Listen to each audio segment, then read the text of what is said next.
ಮೀಸಲಾತಿ ಮತ್ತು ಒಳ ಮೀಸಲಾತಿ ಅನುಷ್ಠಾನದಲ್ಲಿ ರಾಜ್ಯ ಸರ್ಕಾರಕ್ಕೆ ಬದ್ಧತೆ ಇಲ್ಲ ಎಂದು ವಿಧಾನ ಪರಿಷತ್ ವಿರೋಧ ಪಕ್ಷದ ನಾಯಕ ಛಲವಾದಿ ನಾರಾಯಣಸ್ವಾಮಿ ಬೆಂಗಳೂರಿನಲ್ಲಿಂದು ಹೇಳಿದ್ದಾರೆ.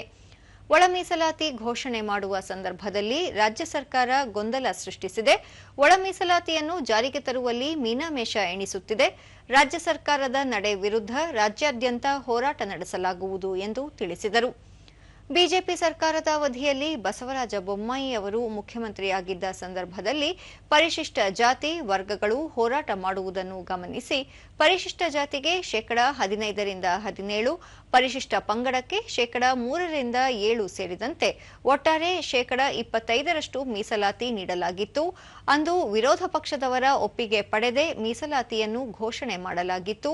ಆದರೂ ಚುನಾವಣೆ ಸಂದರ್ಭದಲ್ಲಿ ಸಿದ್ದರಾಮಯ್ಯ ಅವರು ವಿರೋಧ ವ್ಯಕ್ತಪಡಿಸಿದ್ದರು ಎಂದು ಹೇಳಿದರು.